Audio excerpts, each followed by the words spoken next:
اللهم صل على سيدنا ومولانا محمد وعلى آل سيدنا ومولانا محمد وبارك وسلم عليه. أعوذ بالله من الشيطان الرجيم. بسم الله الرحمن الرحيم. الله لا إله إلا هو الحي القيوم لا تأخذه سنة ولا نوم له ما في السماوات وما في الأرض من ذا الذي يشفع عنده إلا بإذنه يعلم ما بين أيديهم وما خلفهم ولا يحيطون بشيء من علمه إلا بما شاء وسع كرسيه السماوات والأرض ولا يؤوده حفظهما وهو العلي العظيم. صدق الله مولانا العظيم وبلغنا رسوله النبي الأمي الأمين الكريم ونحن على ذلك لمن الشاهدين والشاكرين والحمد لله رب العالمين. السلام علیکم ورحمۃ اللہ تعالی وبرکاتہ۔ آج کا درس جیسے کہ اعلان کیا گیا تھا، سورہ بقرہ کی آیت نمبر 255 جو کہ آیت الکرسی کے نام سے مشہور ہے، اس کی تلاوت، ترجمے اور تشریح پر مبنی ہوگا، اور یہ انتہائی عظیم الشان آیت ہے۔ اللہ تبارک و تعالی نے قرآن پاک میں اپنی ذات اور صفات کے حوالے سے مختلف مقامات پر ایسی آیتیں نازل فرمائیں جس میں اللہ تبارک و تعالی کی عظمت اور اس کی قدرت اور اس کے اسماء حسنہ جو ہے ان کا بیان ہوتا ہے، اور اس میں ہم چند مثالیں آپ کی خدمت میں پیش کر سکتے ہیں۔ مثال کے طور پر سورہ الرحمن جو ہے، اس کے اندر اللہ تبارک و تعالی کی صفات اور اسماء حسنہ کا بڑی وضاحت کے ساتھ ذکر کیا گیا ہے۔ سورہ الحدید کی ابتدائی 10 آیات جو ہیں وہ بھی اللہ تبارک و تعالی کی صفات اور اسماء حسنہ میں ہیں۔ سورہ نور کے اندر جو آیت ہے اللہ نور السماوات والارض، اس کے اندر بھی اللہ تبارک و تعالی نے جو ہے اپنے اسماء کا جو ہے وہ ذکر کیا ہے۔ اسی طرح سورہ طٰہٰ کی ابتدائی آیات کے اندر کچھ کلمات ایسے ہیں جو اللہ تبارک و تعالی کی قدرت پر جو ہے وہ دلالت کرتے ہیں، اور یہ تمام آیات جو ہیں بلونگ کرتے ہیں جمال القرآن سے، قرآن کی خوبصورتی سے، اور اعجاز القرآن، قرآن کے میریکلس ورڈ آف اللہ بینگ۔ تو یہ اللہ تبارک و تعالی نے ایک لحاظ سے اپنے کلام کی وضاحت بھی فرمائی، اور اسی طرح کی آیات کے اندر اللہ تبارک و تعالی نے عربوں کو اور دنیا بھر کے انسانوں کو چیلنج دیا کہ وہ اس طرح کی آیات جو ہے وہ پیش کریں۔ تو یہ عربی زبان کی فصاحت و بلاغت، اس کی سپیچ ایلوکینس کا ایک ماسٹر پیس ہے۔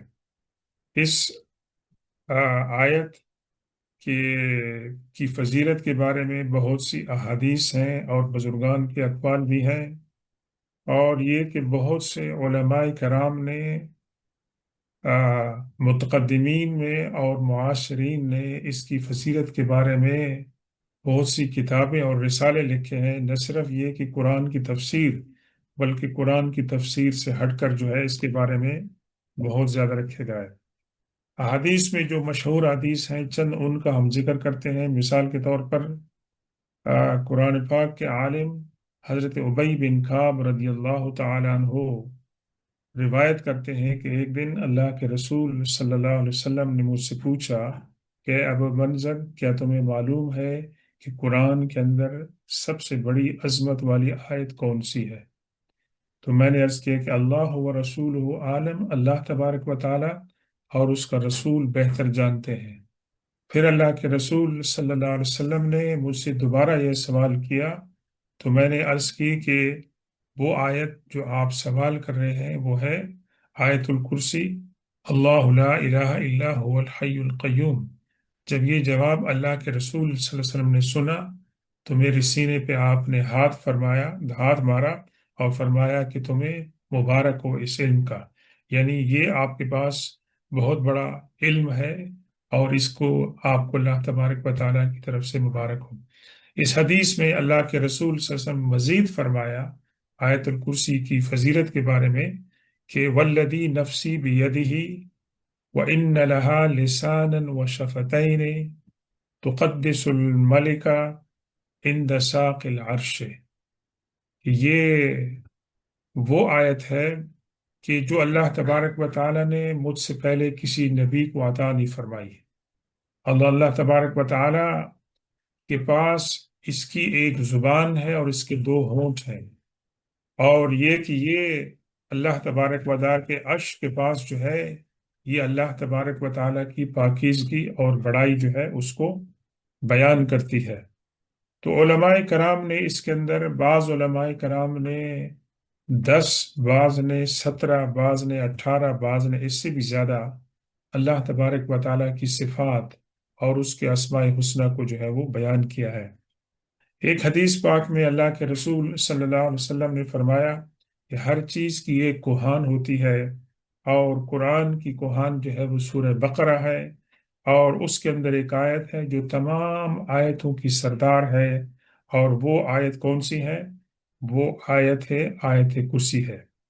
اسی طریقے سے اللہ کے رسول صلی اللہ علیہ وسلم نے ایک مشہور حدیث میں بیان فرمایا کہ جو شخص فرض نماز کے بعد فوراً بعد آیت الکرسی کی تلاوت کرتا ہے تو اللہ تبارک و تعالیٰ اس کو جنت میں داخل فرمائیں گے، اور مزید یہ فرمایا کہ ایسے انسان کی روح کو اللہ تبارک و تعالیٰ بذات خود قبض فرماتا ہے، اور اس شخص کا شمار کس لوگوں کے ساتھ ہوتا ہے؟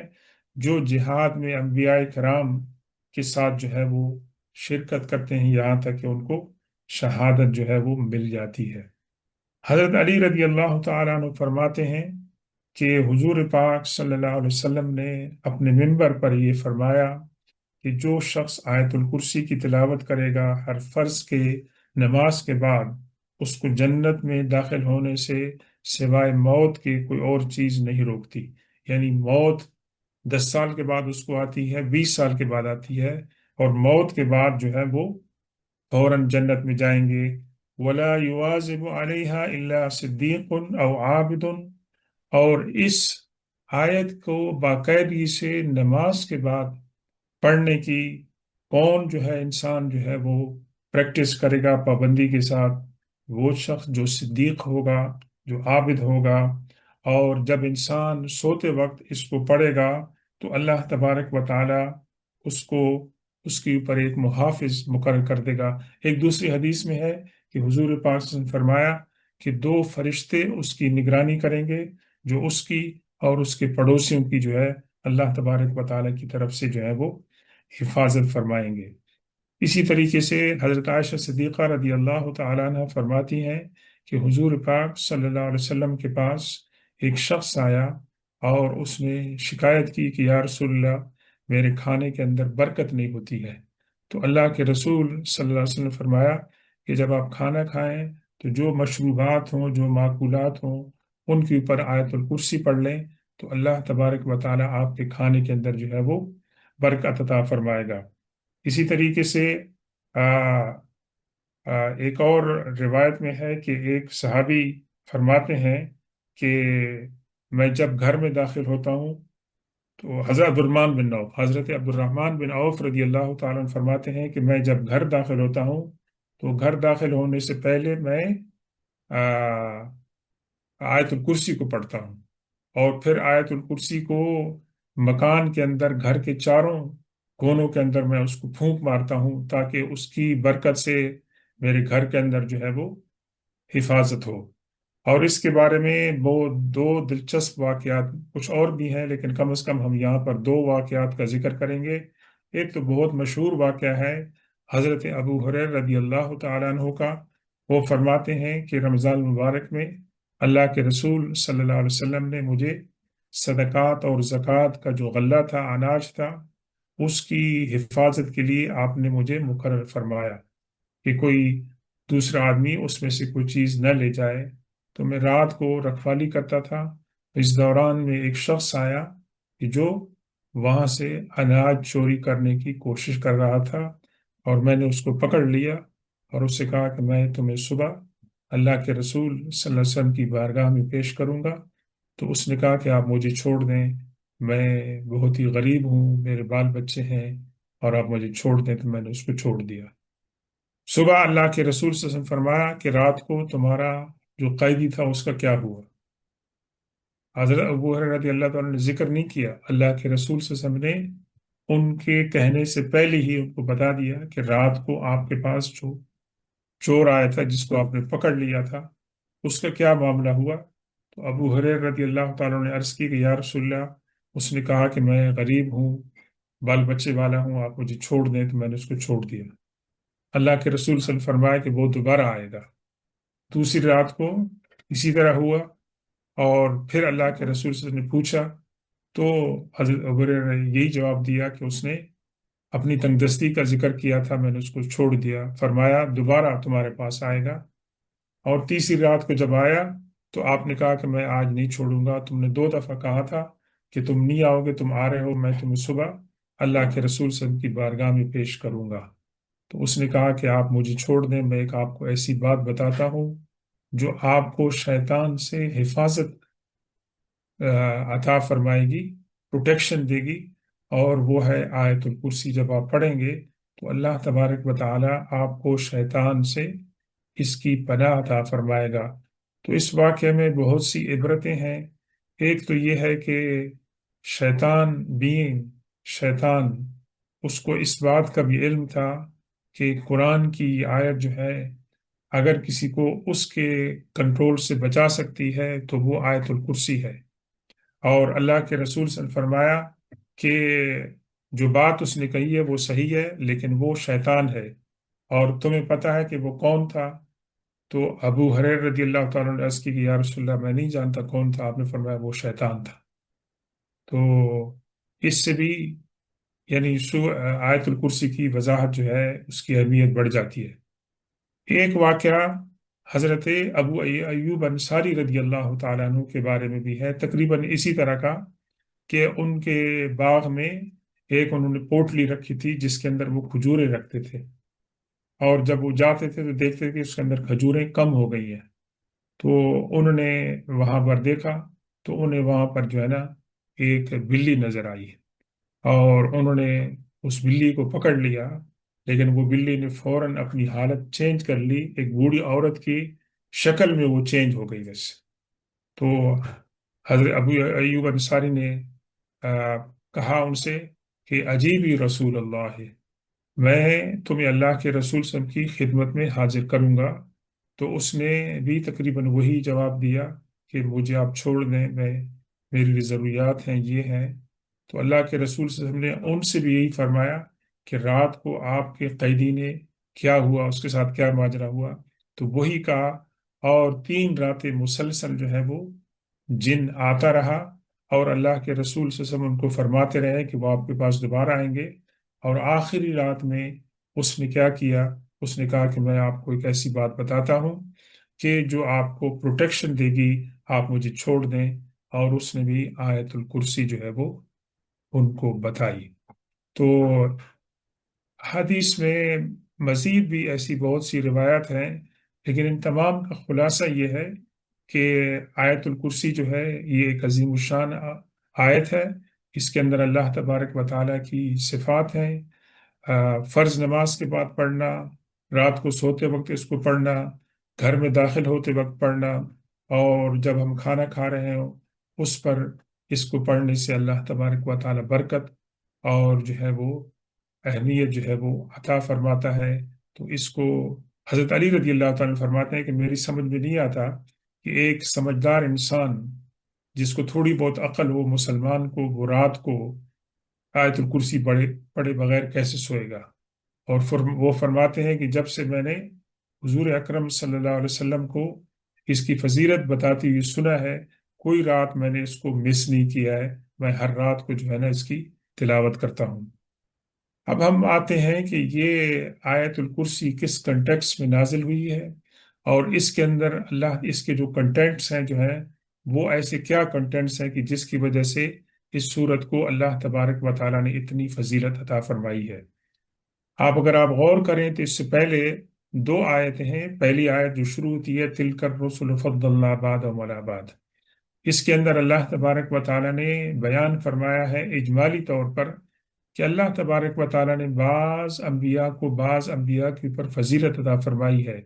حضرت موسیٰ علیہ السلام، حضرت عیسیٰ علیہ السلام کا ذکر ہے، لیکن اس کے بعد ایک ان پلیزنٹ بات بتائی گئی ہے کہ ان انبیاء کرام کے جانے کے بعد ان کے امتیوں کے اندر اختلاف ہوا، اور انہیں اختلاف قتل و غارت کی صورت میں جو ہے وہ ظاہر ہوا۔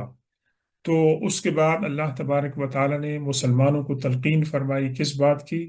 کہ وہ اللہ کی راہ میں خرچ کریں، اور یہ کہ قیامت کا دن آئے گا اور جو لوگ اللہ تبارک و تعالیٰ کے پیغام کو ریجیکٹ کرتے ہیں ان کو کوئی مدد جو ہے نہیں ملے گی۔ اس کے بعد یہ آیت الکرسی نازل ہوئی ہے۔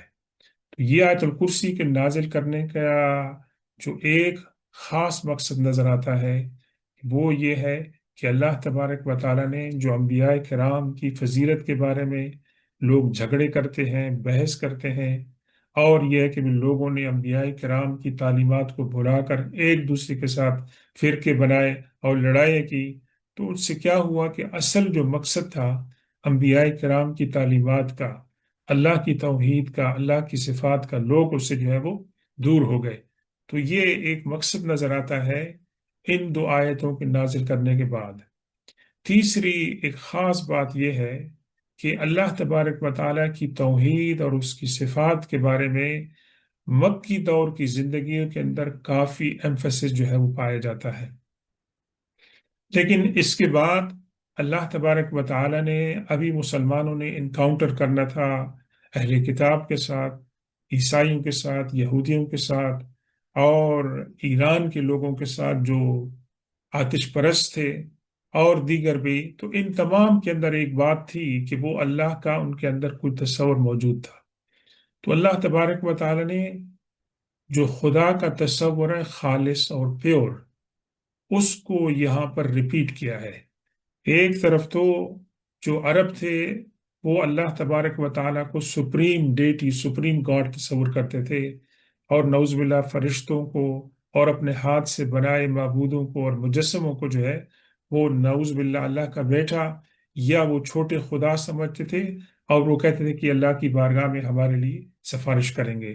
تو پہلی آیت میں اللہ تبارک و تعالیٰ نے جو فرمایا اللہ لا الہ الا ہو، یہ جو شروع کیا اللہ تبارک و تعالیٰ نے اس کو توحید کے ساتھ شروع کیا ہے۔ اللہ کے سوا کوئی نہیں، اللہ کے سوا کوئی معبود نہیں۔ ایک تو اللہ تبارک و تعالیٰ کا جو وجود ہے، اس کی پریزنس ہے، اس کی ایگزسٹنس ہے، اس کو اللہ تبارک و تعالیٰ نے دوبارہ کنفرم کریا، اور دوسرا یہ فرمایا کہ وہ خدا واحد ہے۔ جو لوگ تثلیث کے قائل ہیں، جو عزیر علیہ السلام کو اللہ کا بیٹا کہتے ہیں، اور وہ لوگ جو کہتے ہیں کہ فرشتے اور دوسری مخلوقات جو ہیں وہ نعوذ باللہ چھوٹے چھوٹے خدا ہیں، اللہ تبارک و تعالیٰ ان تمام چیزوں سے پاک ہے۔ اور مسلمانوں کے لیے اس کے اندر یہ درس ہے کہ توحید جو ہے، خالص توحید جو ہے، وہ اسلام کی تمام تعلیمات کی فاؤنڈیشن اور بنیاد ہے، اور اللہ تبارک و تعالیٰ جو ہے وہ تمام اچھائیوں کی سورس ہے، اور اس کے علاوہ کوئی اور مخلوق جو ہے عبادت کے لائق نہیں ہے۔ تو یہ پہلی بات ہے جو اللہ تبارک و تعالیٰ کے اسماء حسنہ کے اندر اس صورت کے اس آیت کے اندر بیان کی گئی ہے، اور جس کی وجہ سے آیت الکرسی کی اہمیت جو ہے وہ بڑھ جاتی ہے۔ اس کے بعد اللہ تبارک و تعالیٰ کی مختلف ایسی صفات اور اسماء حسنہ کا بیان کیا گیا ہے کہ جو اللہ تبارک و تعالیٰ کی اہمیت کو بڑھا دیتے ہیں۔ مثال کے طور پر فرمایا الحی القیوم، اللہ تبارک و تعالیٰ جو ہے وہ زندہ ہے۔ اب جب یہاں پر لفظ الحی فرما دیا تو اس سے جو معبود جن کو وہ ہاتھوں سے بناتے تھے وہ تو مردہ تھے، ویسے ان کے اندر تو جان نہیں تھی۔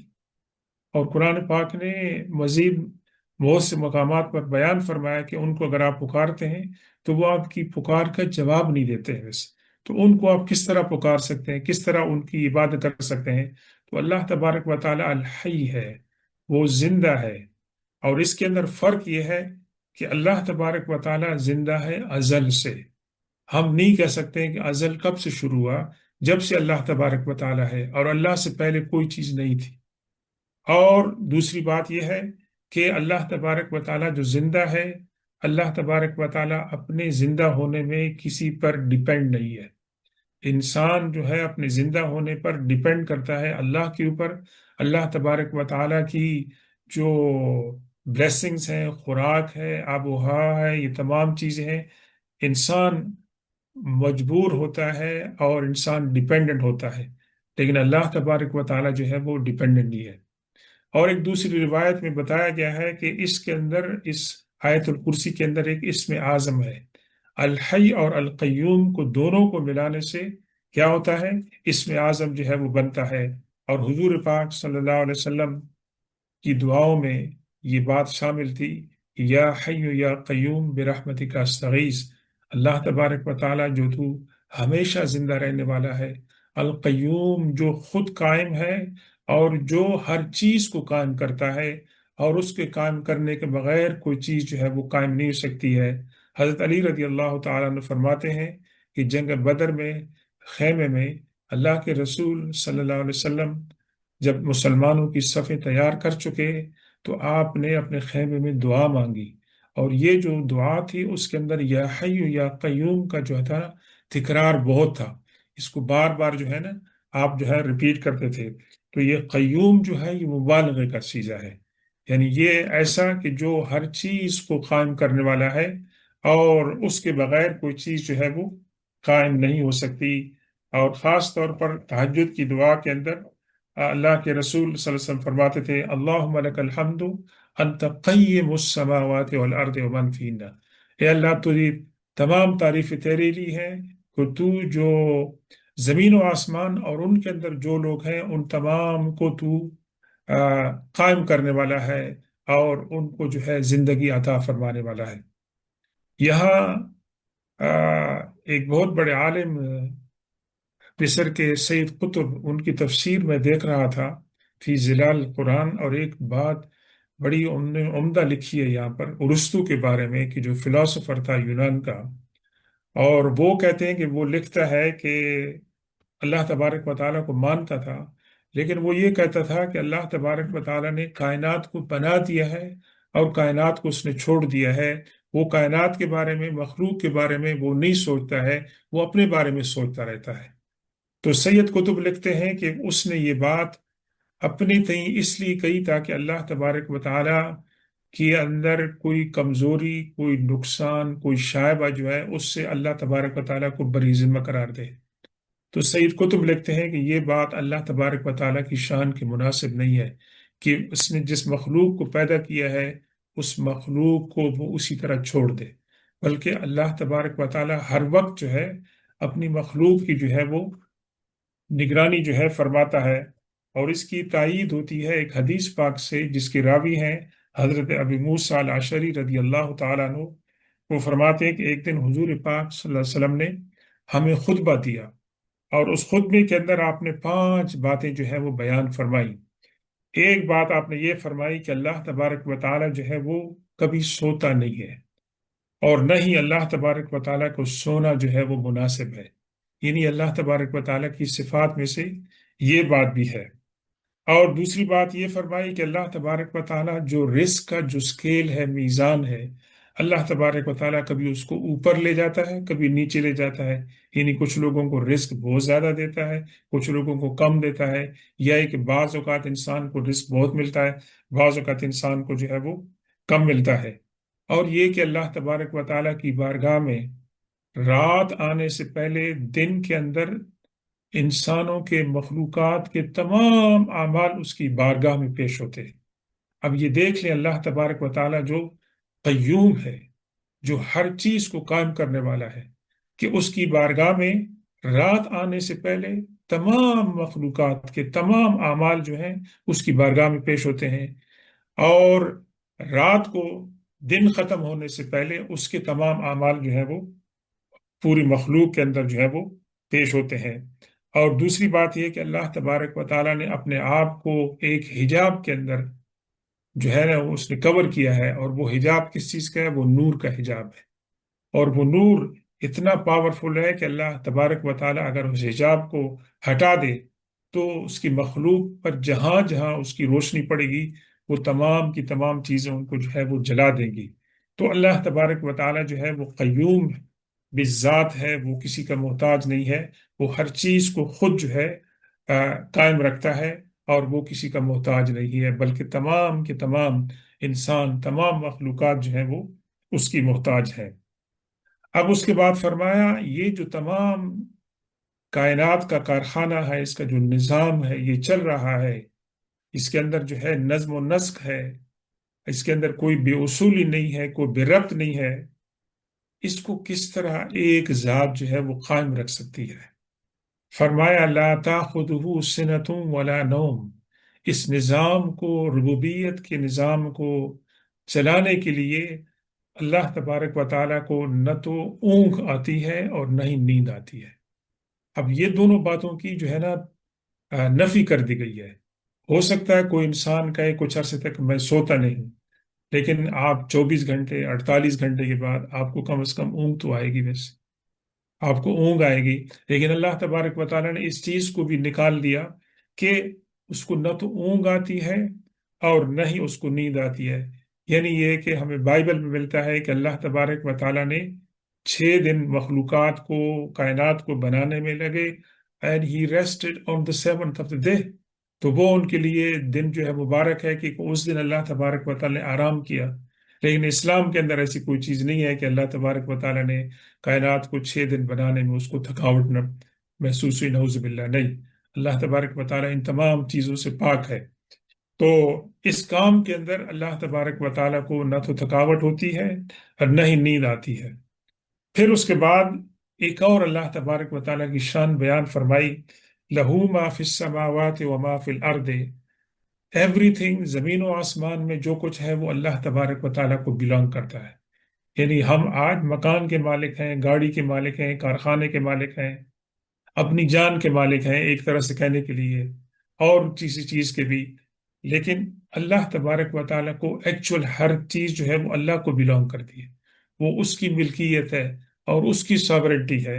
یہ بھی اللہ تبارک و تعالیٰ کی صفات میں سے ہے، ایک بہت بڑی صفت ہے ویسے۔ من ذا الذی یشفع عندہ الا باذنہ۔